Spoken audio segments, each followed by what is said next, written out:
Salam sejahtera bagi kita semua. Halo warga himpunan, perkenalkan saya Naomi Raflena Mahan selaku host pada podcast of Himatekpen episode 14 hari ini. Jadi teman-teman, pada episode kali ini kita akan membahas mengenai perbandingan ICE dan MSIB untuk mahasiswa teknologi pendidikan. Tentu saja hari ini kita sudah ditemani oleh narasumber yang luar biasa, yaitu Kak Reski. Jadi selamat bergabung Kak Reski. Ya, halo Kak.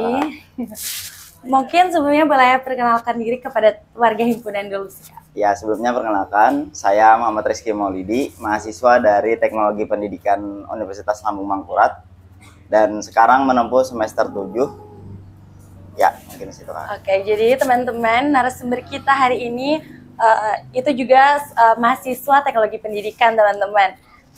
Dan luar biasanya, Kak Reski ini sudah mengikuti program MSIB dan ICE juga, teman-teman. Mungkin boleh Pian jelaskan dulu, Kak, mengenai dua program tersebut. Nih, Kak. Ya, dari ini saya jelaskan terkait MSIB dan juga terkait ICE ya, Kak. Oke, jadi untuk MSIB dulu nih, Kak. MSIB ini merupakan sebuah program di bawah Kampus Merdeka, yang mana itu sebuah program di bawah Kementerian Pendidikan, Kak. Jadi kegiatan MSIB ini di bawah kementerian. Nah, kegiatan MSIB ini terbagi dua, Kak. Ada yang namanya magang bersertifikat, ada yang namanya study independen bersertifikat. Nah, berbeda dengan ICE. ICE itu dari program ICE Institute, Kak. Yang mana ICE ini merupakan sebuah platform digital, platform pembelajaran online.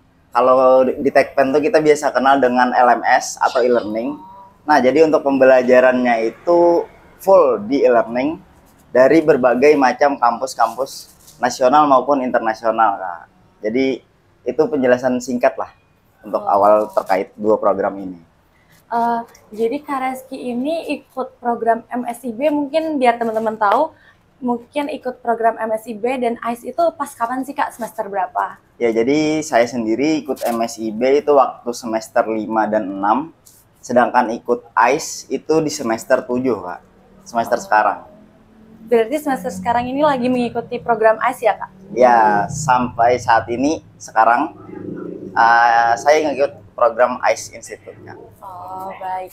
Mungkin Kak, apa sih motivasi Kakak ikut ketiga program tersebut, Kak? Ya, jadi untuk motivasinya sendiri, yang pasti saya ingin menambah pengetahuan baru, meningkatkan pengalaman di luar kampus, Kak.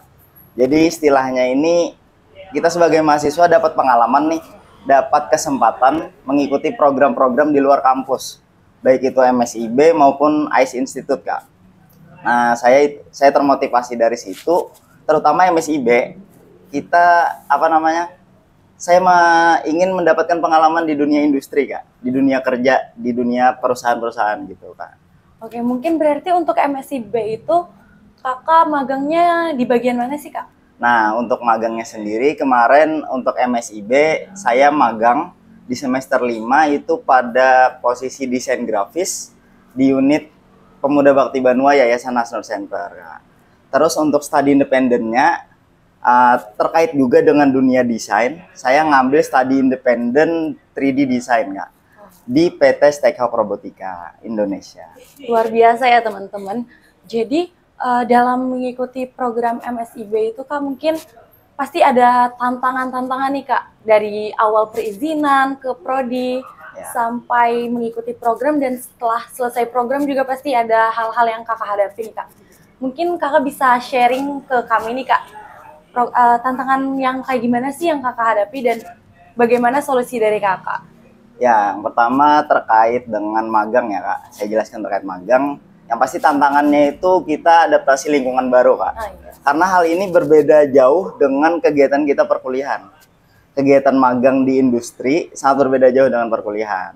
Terutama lingkungan ya, Kak. Kita juga mendapatkan lingkungan baru dengan teman-teman dari seluruh Indonesia, Kak. Yang mana dari kampus-kampus di Indonesia ini menjadi satu di dalam mitra-mitra magangnya, Kak. Nah, di kemarin itu di Yayasan Hasnur Center, kami tergabung dengan berbagai macam mahasiswa, Kak, dari UI, dari Siliwangi dan lain sebagainya, Kak, itu tergabung. Itu juga meningkatkan tantangan kita dalam lingkungan baru di dunia kerja, Kak, itu Kak mungkin. Untuk ICE sendiri Perbedaannya adalah kita dapat meningkatkan pembelajaran secara mandiri, Kak. Jadi pembelajaran mandiri kita dapat belajar secara individu melalui LMS dengan materi-materi yang disediakan, yang mana itu pembelajaran di luar kampus, Kak. Tetapi hal ini juga harus berkaitan dengan CPL kampus. Nah, itu juga salah satu tantangan yang pernah saya hadapi, bahwasanya program yang kita ambil itu harus relevan dengan CPL dari masing-masing prodi, Kak. Supaya apa? Supaya ini tidak terlalu nyebrang gitu.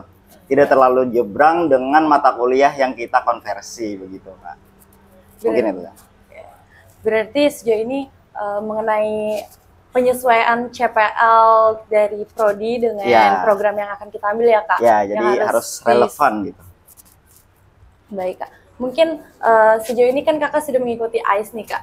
Banyak yang sudah Kakak pelajari di AIS. Mungkin perbandingan dari Kakak nih, Kak, dari dua program itu, Kak. Kekurangan, kelebihan program itu, Kak. Ya, jadi untuk kelebihan dulu nih, Kak. Iya. Untuk kelebihannya, untuk MSIB kita dapat terjun langsung, dapat mengetahui situasi dan kondisi dari dunia kerja di industri, Kak. Berbeda dengan kegiatan kampus pembelajaran gitu. Terus kelebihannya juga untuk MSIB sendiri, itu selama 1 semester, kita hanya berfokus kepada satu bidang.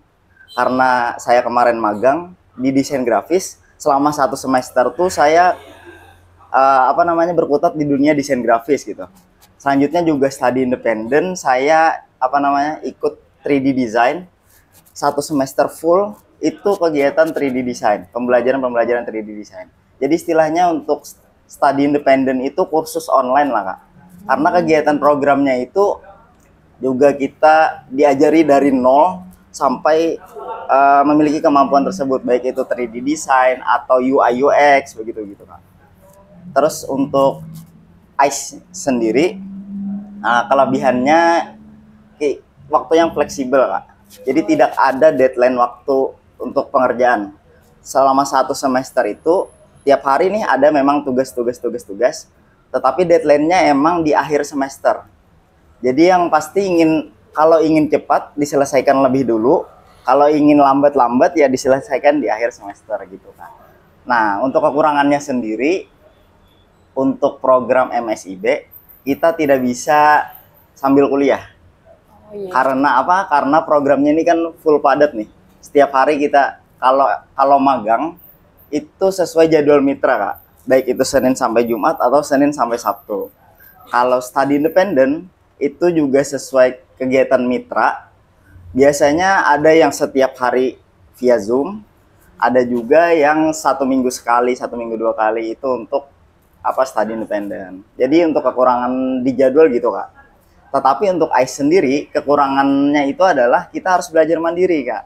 Oh iya. Nah, memang ada ruang untuk diskusi dari LMS-nya yang tersedia di masing-masing program. Tetapi juga bagaimana kita meningkatkan pembelajaran secara mandiri dari modul yang disediakan, dari video pembelajaran yang disediakan, kita belajar mandiri ini, Kak. Tidak seperti berhadapan langsung dengan dosen gitu. Ya, jadi itu mungkin kelebihan dan kekurangan dari dua program ini, Kak. Berarti kalau misalnya kita mengikuti program MSIB itu benar-benar harus sesuai minat kita ya, Kak? Jadi ya, biar belajarnya nggak setengah-setengah. Nah gitu, jadi yang pasti ambil program yang sesuai minat dan bakat kalian. Jadi jangan sampai ngambil yang ini nggak lolos kan, misalkan ngambil bidang lain yang di luar minat. Tapi pada pertengahan jalan motivasi kita mengikuti itu menurun tuh, karena tidak sesuai minat kita. Pada akhirnya kegiatannya tidak terselesaikan dengan baik. Nah itu mungkin, Kak. Jadi harus ngambil sesuai minat dan bakat masing-masing. Oh, jadi begitu teman-teman, kalau kita mau mengikuti program MSIB, jadi kita sesuaikan nih dengan minat kita, dan jangan lupa juga bahwa prodi itu punya CPL. Jadi jangan sampai melenceng yang kita ambil di MSIB dan CPL dari prodi, teman-teman. Mungkin kita mau tahu nih, Kak, apa sih yang udah Kakak dapat setelah mengikuti program tersebut, Kak? Ya, jadi untuk program MSIB dulu nih. Untuk program magang yang saya dapat, yang pasti pengalaman kerja, Kak, selama 5 bulan. Jadi kan kita selama 1 semester itu selama 5 bulan. pengalaman kerjanya bisa kita masukkan kepada kurikulum vitae kita, Kak. Jadi itu salah satu manfaat dari poin plus lah, pengalaman kerja. Selanjutnya juga portofolio, Kak. Apa produk-produk yang kita buat di magang itu bisa kita tampilkan sebagai portofolio kita. Baik itu seperti studi independen pun demikian, Kak. Bagaimana produk-produknya itu bisa menjadi portofolio kita untuk terjun ke dunia kerja selanjutnya. Nah, untuk manfaat di ICE-nya sendiri, kita mendapatkan materi yang lengkap, Kak. Baik itu video pembelajaran, baik itu modulnya sendiri, ataupun media-media pembelajaran lain, yang mana itu juga bisa kita simpan secara pribadi untuk ilmu kita gitu, Kak. Jadi mungkin itu manfaat darinya. Selanjutnya ini juga, Kak, untuk program MSIB, terutama pada magang bersertifikat, mahasiswa-mahasiswa ini diberikan yang namanya BBH, Kak. BBH itu adalah bantuan biaya hidup, yang mana pada 1 semester itu lumayan, Kak. Tapi tergantung masing-masing mitra. Tapi untuk keseluruhan dari kementeriannya sendiri itu sudah pasti untuk program magang bersertifikat itu dapat BBH selama 1 semester gitu. Oh, berarti banyak ya, Kak, keuntungannya juga? Ya, sangat banyak lah. Jadi kita dapat BBH, terus pengalaman yang luar kerja, biasa, terus portofolio juga kita dapat. Iya. Gitu. Jadi berguna banget ya, Kak, untuk nanti kedepannya pas kita daftar kerja. Iya, lebih memudahkan kita untuk terjun ke dunia kerja gitu, karena sudah ada pengalaman yang kita pegang dari MSIB. Mungkin nih, Kak, tips dari Kakak, misalnya mahasiswa teknologi pendidikan ada yang ingin mengikuti MSIB ataupun ICE, tips-tips dari Kakak apa aja sih untuk memilihnya, begitu, Kak? Ya, jadi untuk tips yang pertama, seperti yang Kakak jelaskan di awal tadi, harus sesuai minat dan bakat masing-masing, Kak. Jadi kalian misalkan ke depannya ingin terjun di dunia kerja mana, misal sebagai pengembang media pembelajaran. Di teknologi pendidikan kan sebagai pengembang media pembelajaran. Kalian ambil tuh program-program yang sesuai dengan pengembangan media pembelajaran. Kalau ingin terjun ke dunia desain grafis, berminat di dunia desain grafis, ambil program-program yang relevan sesuai dengan kemampuan dan minat bakat masing-masing.